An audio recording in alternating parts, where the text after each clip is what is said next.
মরিচ বাটা। এখন এগুলো হালকা একটু কষিয়ে নিব। এখন এগুলো একটু নেড়ে ছেড়ে একটু ঢাকনা।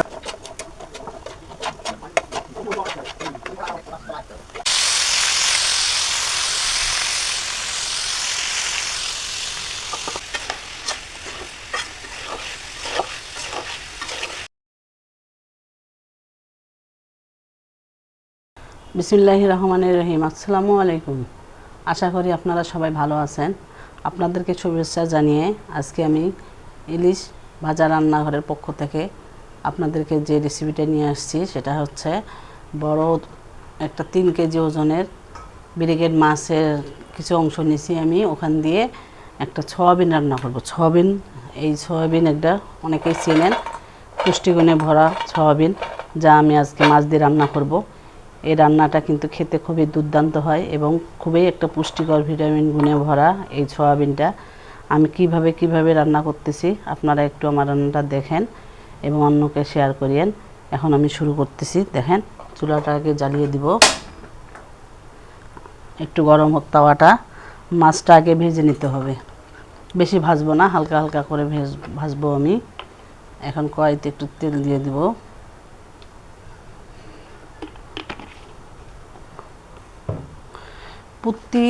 সব সময় মাছ ভাজার সময় আপনারা একটু করে লবণ দিয়ে দিবেন, তাহলে মাছটা লেগে যাবে না। হালকা একটু লবণ দিয়ে দিবেন তাওয়ার মধ্যে, দিয়ে একটু সব পাশে একটু লবণটা একটু মিশিয়ে দিবেন।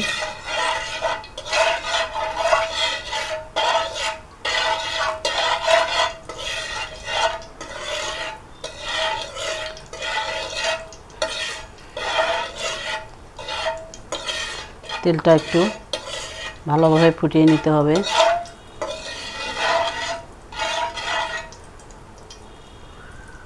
এখন আমি আগে মাছটা ভেজে নিব। দেখেন কত বড় পিস, 3 কেজি ওজনের এই মাছটা ছিল। আমি এখন এগুলো ভেজে নিব।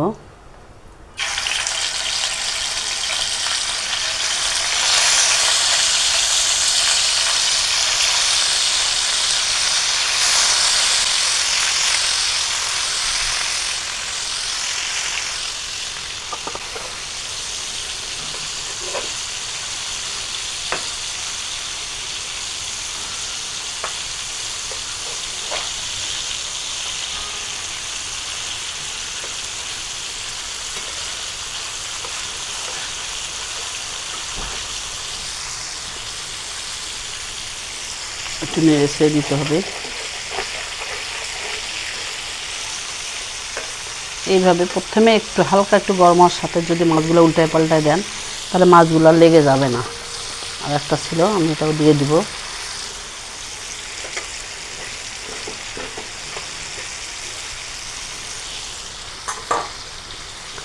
আগে আমি মাছগুলো ভেজে নেব। এই পাশটা আমার হয়ে গেছে, এখন আমি উল্টে দিব। এই পাশটা আবার একই রকম করে ভেজে নিব।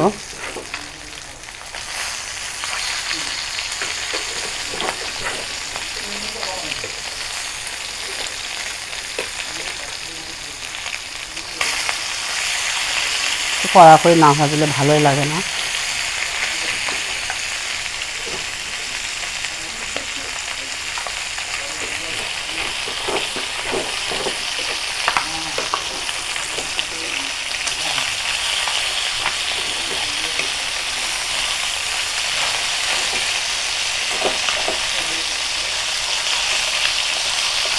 এখন লাল লাল করে ভেজে নিচ্ছি আমি।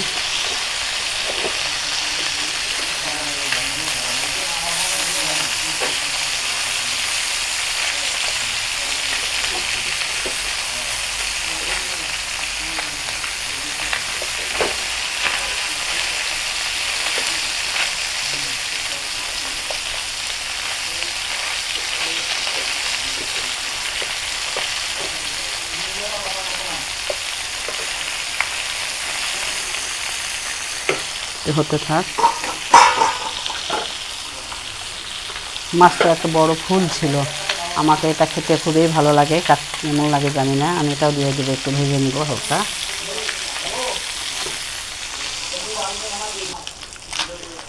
হয়ে গেছে আমার, এখন আমি নেমে নিব এগুলো। এখন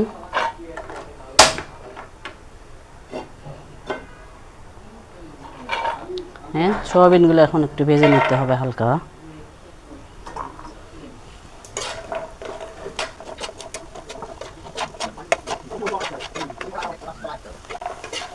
হয়ে গেছে, এখন এগুলো আমি নেমে নিব।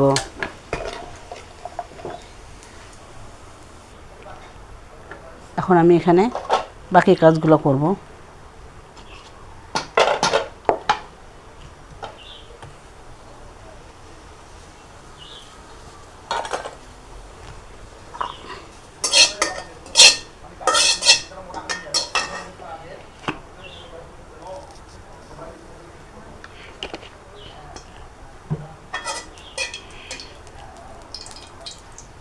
এখন আলুগুলো একটু করে হালকা ভেজে নেব।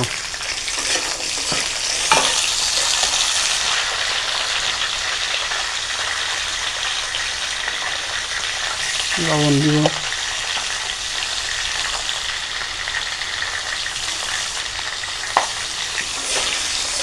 একটু লবণ, হলুদ, এই দুটো দিয়ে আলুগুলো একটু হালকা করে ভেজে নিতে হবে।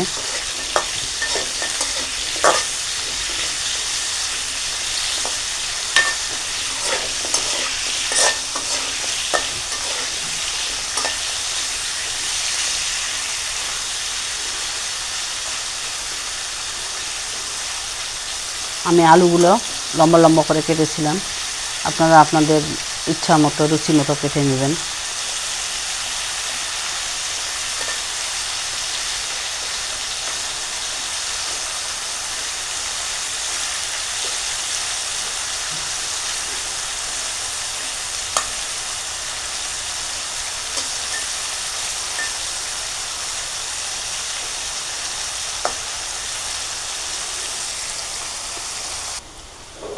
আপনারা ইচ্ছা করলে আলুটা কষানোর সময় দিতে পারেন, কিন্তু কথা হচ্ছে আলুটা একটা কাঁচা গন্ধ আছে।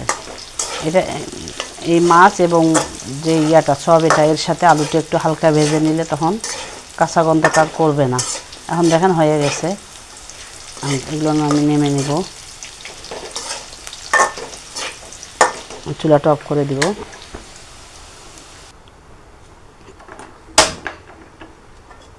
দেখেন মাছ সয়াবিন ভেজে নিয়েছি, আলু হালকা করে ভেজে নিয়েছি। এখন আমি এনে দিয়ে দেবো পেঁয়াজ,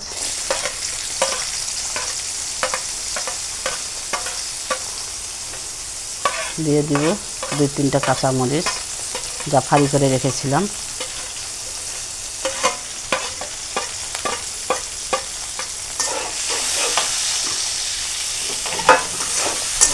এখন এগুলো একটু কষে নেব। আর একটু তেল দিয়ে দিতে হবে।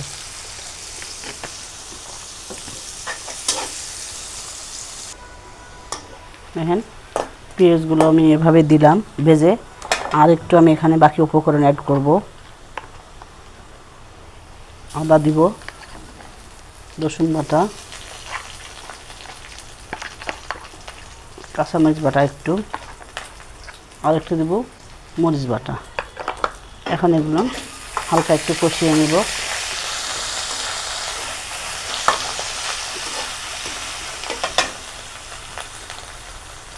এখানে দিব হলুদ গুঁড়া,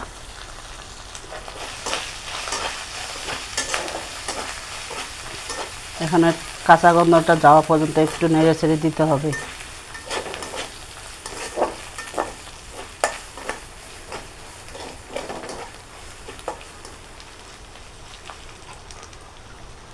এখানে একটু পানি দিয়ে দেব।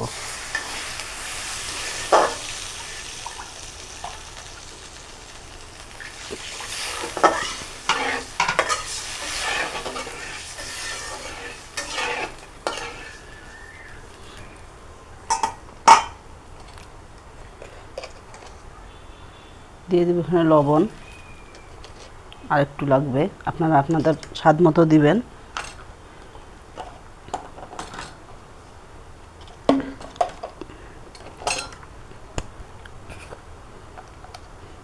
একটু দেব ধনে গুঁড়ো,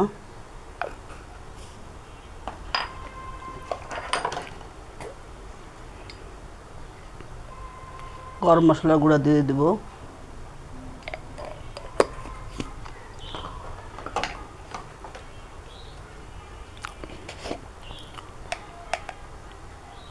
জিরা বাটা, জিরা গুঁড়ো,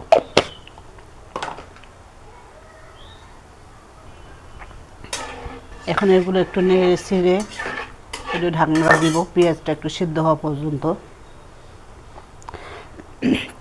এখানে পেঁয়াজ কেউ হয়তোবা একটু গলানো খান, কেউ হয়তোবা গোটা গোটা খান, কিন্তু আমার কাছে যেটা মনে হয় যে পেঁয়াজটা একবারে যদি একবারে গুঁড়া করে নেওয়া যায়, এখানে একটু সিদ্ধ হলে পরে কষানোর পর পেঁয়াজটা একটু ভালোভাবে মিক্সচার হবে, ওটাই ভালো হবে।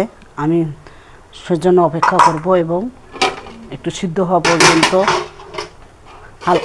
হালকা একটু সিদ্ধ হওয়া পর্যন্ত আমি অপেক্ষা করব এবং ঢাকনাটা দিয়ে একটু গরম করতে দিব ভালোভাবে। আমি এইভাবে রান্নাটা করতেছি, আপনারা দেখেন এবং অন্যকে শেয়ার করেন, আমার পাশে থাকবেন, আমার চ্যানেলটাকে লাইক দিবেন একটা করে, আমার তাহলে ভালো লাগবে তখন, এবং আমার চ্যানেলটাকে সাবস্ক্রাইব করে দিবেন, তাহলে আমি ধন্য হব। আমার রান্নাটা দেখেন, হয়তো অনেকে অনেকভাবেই করেন, কিন্তু আমি এইভাবে করি রান্নাগুলা, যেটা আমি করি সেটাই আপনাদের মাঝে শেয়ার করতেছি, আপনাদেরকে দেখানোর জন্য চেষ্টা করতেছি। পানিটা বলক ওঠা পর্যন্ত আমি অপেক্ষা করব। দেখেন কি সুন্দর ফুটতেছে, এইভাবে ফুটতে ফুটতে আর একটু পানি কমে যাবে, তারপর আমি আলু ঢেলে দিয়ে কষাবো।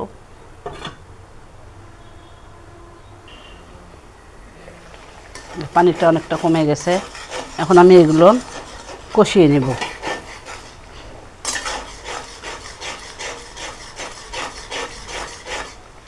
এইভাবে একটু গলে দিবেন। এখন এখানে ভেজে রাখা আলুগুলো দিব, আলু সহ আমি এই মশলাটা কষাবো। মশলাটা কষা হয়ে যাবে, আলু কষা হয়ে যাবে।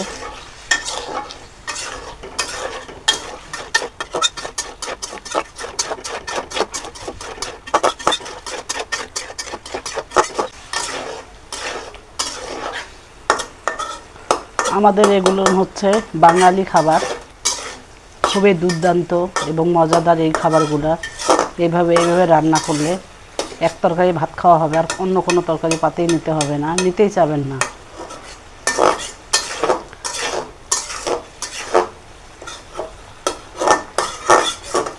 এইভাবে নর্মালভাবে রান্না করলে রান্নাটা দেখতেও সুন্দর লাগবে, খাইতেও মজা লাগবে। আপনারা যে যেমন করে খান না কেন, আমি যেভাবে করলাম এইভাবে করে আপনারা বাড়িতে একদিন খেয়ে দেখবেন।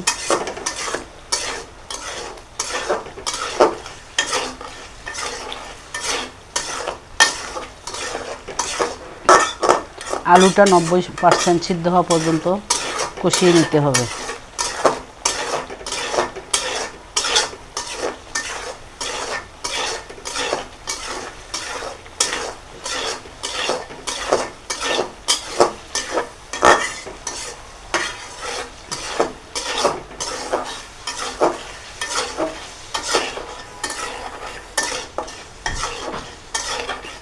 জালটা একটু মিডিয়ামে রাখবেন, বেশি করে দেওয়া যাবে না, আবার কমও রাখা যাবে না। এইভাবে পেঁয়াজগুলো একটু নেড়ে ছেড়ে দিবেন।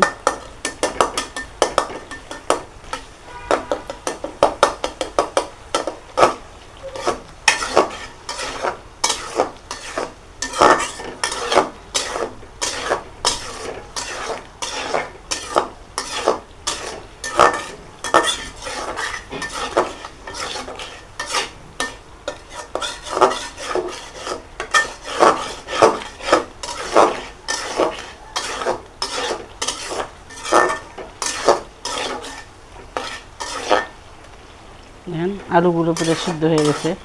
এখানে আমি মাছ এবং সয়াবিন এগুলো ঢেলে দিব, দিয়ে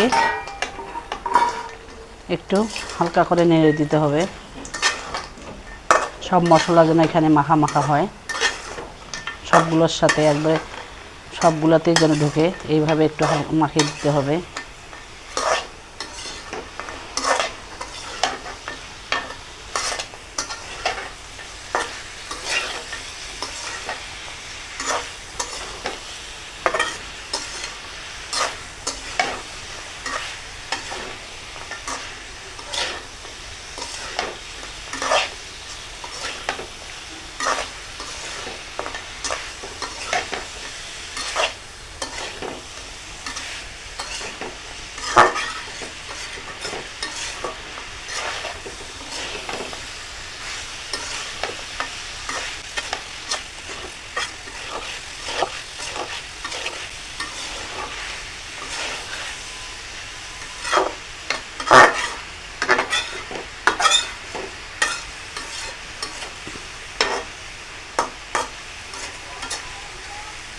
এখন পানি দিব, পানিটা একটু পরিমাণে বেশি দিবেন, কারণ এই যে আপনার সয়াবিনগুলো ওগুলো আবার একটু পানি টানবে বেশি, তো ওই জন্য একটু পানিটা বেশি করে দিতে হবে।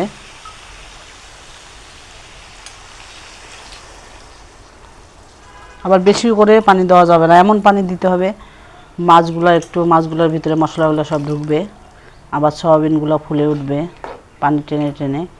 ওইভাবে একটু পরিমাণ মতো পানিটা দিয়ে দিবেন।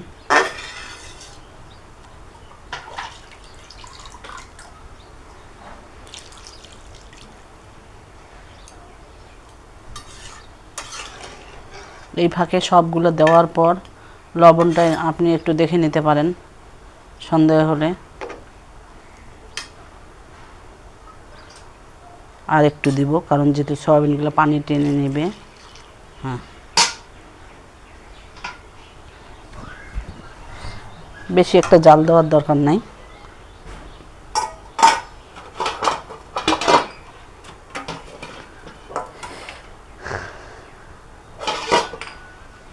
কিছুক্ষণের জন্য ঢেকে দিব।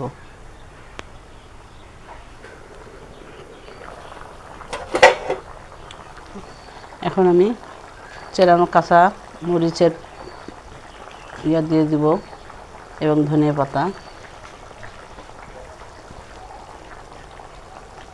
তার সাথে উপরে একটু আপনারা জিরার গুঁড়াটা ছিটাই দিতে পারেন।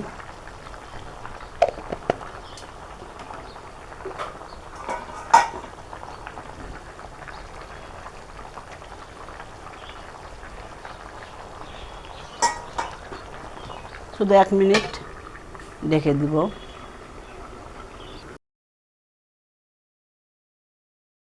ফিরে এলাম 1 মিনিট পর, দেখেন কি সুন্দর করে সয়াবিনগুলো উপরে ভেসে ভেসে আছে।